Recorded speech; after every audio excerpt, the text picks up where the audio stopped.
welcome to another breaking news to me. Today we're talking about episode 13, Define Love. Is it obvious enough what genre this series is yet, or would you prefer I hit you over the head with a giant sign that says it? Let's begin!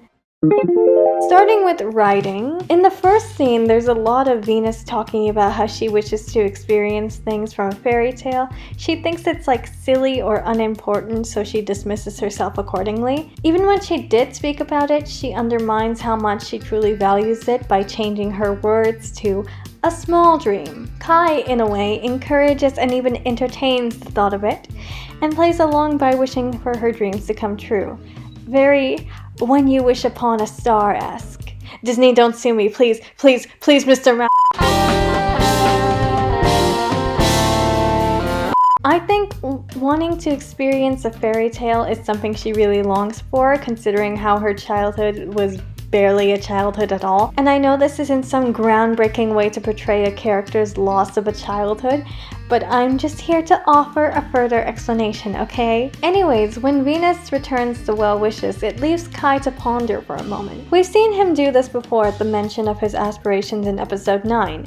Honestly, he's kind of emo about it. He's never beating the emo allegations. Moving on, with his current position, the path is a little blurry. After all, I feel like having success in something can often set a precedent for yourself, and if you fail to measure up to your past in your present, it certainly doesn't feel great. It's like you're being pressured by your past self, and I think because Kai is a perfectionist as well, this would definitively be something he struggles with. Then they flirt or whatever. Anyways, throughout this episode we get little snippets into changes in the characters, like Venus getting her sleep schedule together. Wow!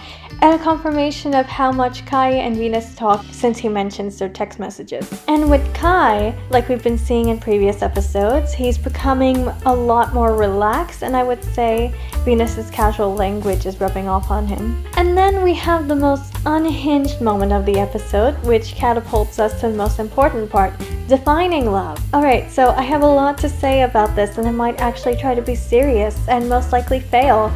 So let's begin! Everything in this scene was extremely important to me, which is why I tediously put in the effort to try and make each special scene what I envisioned. Except the radio, but we don't talk about that. I originally wrote this script in like November 2022, and boy was it a long wait to share it. Let's talk about Kai's definition of love. To start, he wasn't really expecting Venus to ask that, or anyone for that matter, so his definition is perhaps a little less composed than what he would usually like, a bit messy. It starts off on a rocky note, which sounds almost unrelated. Love is when you see something in a store window and think of that person. It's not very clear what he means by that at first, and I wanted it to feel like he was figuring it out as he went. And as he went on, he understood better and was more passionate about getting his intentions across. That's also partly why the punctuation is a bit odd in this scene. Instead of breaking things up with more full stops, I used a lot of commas because I wanted the person reading it to be unsure when it would end, just like the person listening to it. Honestly, I would say even the music sort of leans into that. Let's get one thing straight though. I personally have not been in love. Oh no way, really? The girl who can't even say romance without going ew immediately after hasn't been in love? Oh my god, someone call Sherlock to investigate this. This can't be right. No, but anyway, what I'm trying to say here is that I don't have the perspective of someone who has actually been in love. But I have certainly experienced love, because unsurprisingly, love is not solely romantic. So to write this part, I look to my warm memories of friends and family. For example, I often feel like music is something that brings out a lot of emotion, and those emotions, of course, include love. I also refer to my extensive knowledge of K-dramas. Actually, it was mostly the K-dramas. Continuing on, I believe that everyone has those songs that remind them of certain people. There are songs that you would dedicate to certain people, even songs you hate because of certain people, or perhaps it's the opposite. There's a song that you hate, but you like it because of someone else. In particular, the line was inspired by one friend of mine I have an inside joke with for the song Tell Me Why. Yes, the one by the Backstreet Boys. No, I will not tell you why. I feel like in a way, love is not just about those grand gestures, though those are always nice. It's also very prevalent in the mundane thing. You should love someone even when it's not exciting anymore.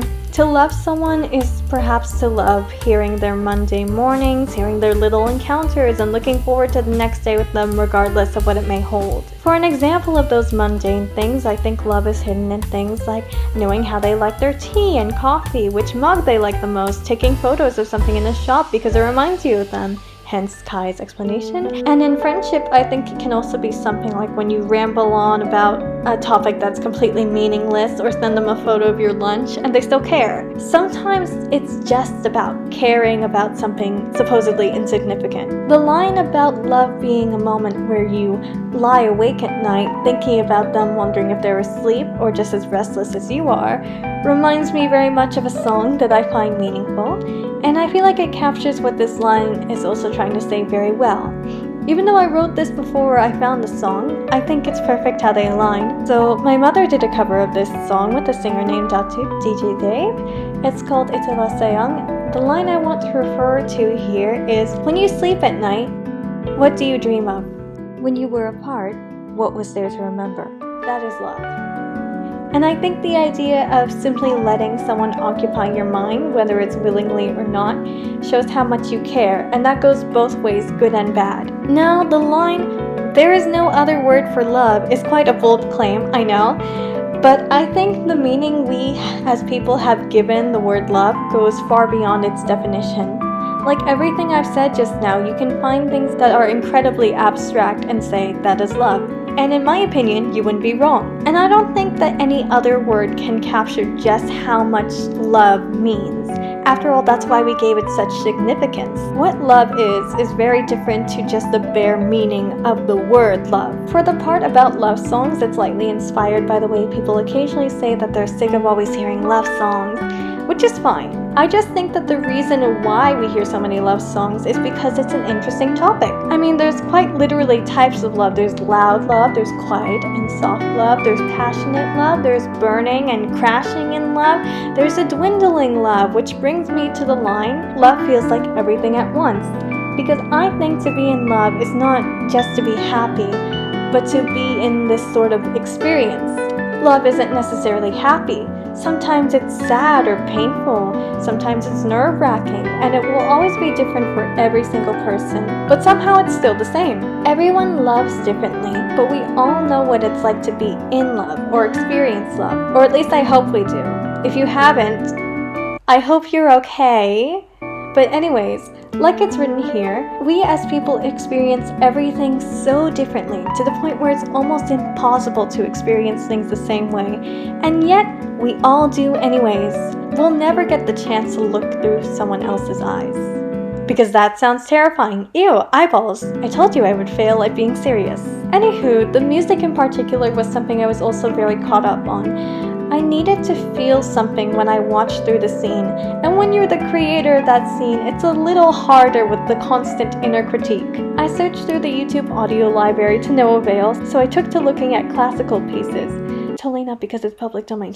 I knew about the song I ended up using from a year or so back, and that song is Licit's Love Dream. I can't pronounce the actual name, okay?